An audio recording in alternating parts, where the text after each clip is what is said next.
Erokamano Joyce. An ang'iyo report manyimea ni. Awacho ni nyimea go nikech ok na migo info track no oro nigo ni oro nago nikech igeni an a scientist to bende luckily asebede e siasa sani igni 22 asechung kombe ariyo mopogore, asechung kaka governor, asechung kaka MP.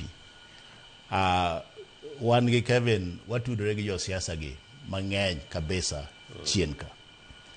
To bende wach mar opinion poll or this research mineno kod timoni. Wan bende watimega wang'eyo gik mitime tok tent. Joyce kane imiya lipodno tang'iyo dakika 2 kende akete thenge. Akete keda thenge awacho ni ma ing'eni aneno oyuma moko mathoth e iye kanyo. oyuma mage daktari? Nikech Joyce an abro nyisi gik mang'iyoga e korka weche mag dongruok. Nikech an awuon asetimo dongruok. An awuon asetransform gweng'wa kata area wa kaluwore gi connections matimo kage kacha. Koro ang'eyo gima en wach mar dongruok. Kaeto bende ndalo 10 mokalogi. Excuse me. Ndalo 10 mokalogi.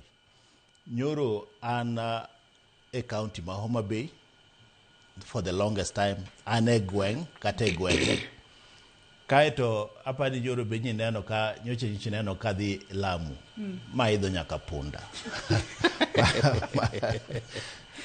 Kora abedo Lamu kuom ndalo moko kanyo. Joyce king'iyo gima timore e gweng'. Matin temacho ni se wuothe counties mopogore opogore minyalo timo comparison. No, to gamiyo an okabisomo gige kisungu gi. Kech mato kisungu. Ng'e ni in terms of kendo kuma disagree gi Angela. Ni wacho ni jopiny wacho ni county otimonegi mabere moloyo e thuolo masani. And this is the time ma en piny rachie moloyo gi japiny. Ng'i gik moko 3 kata 4 kata 5. Kao health. Health has collapsed. Health oluar. E jopiny health oluar. Kang'iyo kwayo mabiro ira kaka mak Matunga. Manyo andala igni ndalo mala ojumachiel. Ng'ata mabiro. Obiro gi gimi ing'eyo maber ni matutich ang'o. Matutich county. Osubtende ma nyoji dhiye. Ogino osubtende mag county government.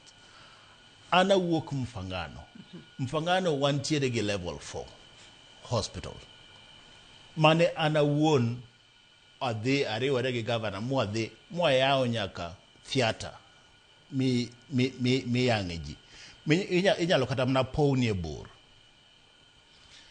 To bang' kwaseyao to osubtano o collapse. Kuro tinde ber mondo mi oloke kaka mochari. Nikech jok madhiye okane ka giyudo konyruok. Koro chuno ni kendo osiptende moko mathindo, clinics moko mathindo mag jogi giwegi. Anyisi a practical situation. Mag jogi giwegi ema koro konyo. Moro ni Sena kanyo, moro ni Ramba, moro kipenjo jo Mfangano makoro wuoyo godo sani mabende neno gigo. Gibro nyisi ni mane adieri. E koro seche ma ondikna ka neno Homa Bay ni malo, Kevin to no oluar, ato kabiluo.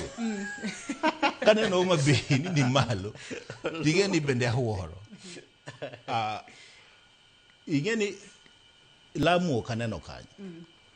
Kora penjore to ere gomiyo Lamu ok aneno ka to Lamu is worse than Homa Bay. Jaromo nyaka gi governor ma Lamu. Ma penje ni to Woodma, in fact waromo kode airport kuma koro jibe. Woodma ma kaka en.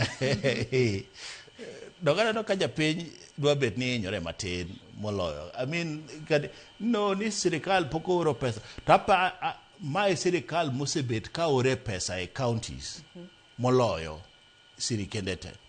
And I agree with Njuki and I agree with Kevin. Nintiere ting moko mapod sirikal mamalo mako unjo be nitero. Okseche moko sirikal mamalo pod omako functions okaloni ka giwene counties. Wachiwo ranyisi makare ahinya sekta mar thieth ni. Sekta ma pod hinyo jopiny ahinya. Kanye kuma dhiye. Kanye kuma dhiye. Nikech an awuon adwa miyi one practical example.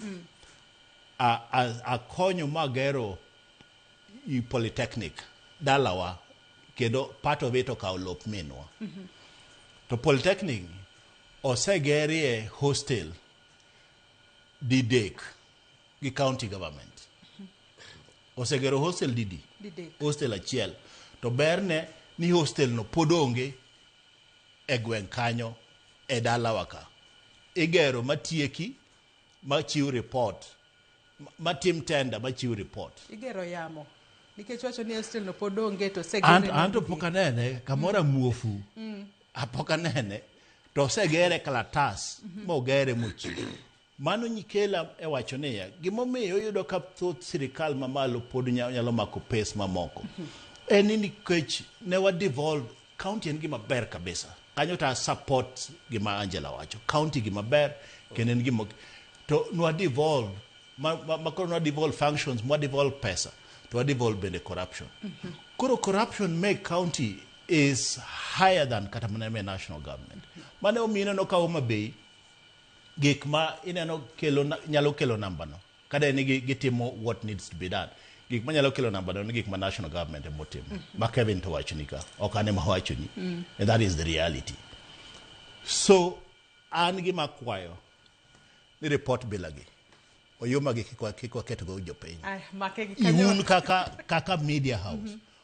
Gik manu timoga kaka Ramogi ma gibeda geni purun gi the capacity mar tim. Ina nomba kabila ni okiket Kevin gi an wan Nairobi kani ma wacho. Luckily Kevin dega gweng nearly every week.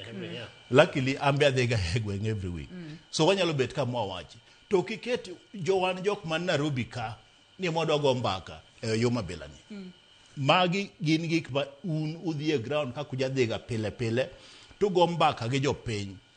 To kendo bende ok mane town kende to bende kuwo mana governor kende nikech mano bende gibro kawo jogi mang'eny te magi kelago gipongo godo studio nikech magi bende tricks ma bende kata wan bende wang'eyo. Ini pore apwani in kamore gweng moro to go mbaka gi jogwengo to urecord te mubelu biro kelonwa ka. But gige kisungu gi to aya. Yena mar mondo mi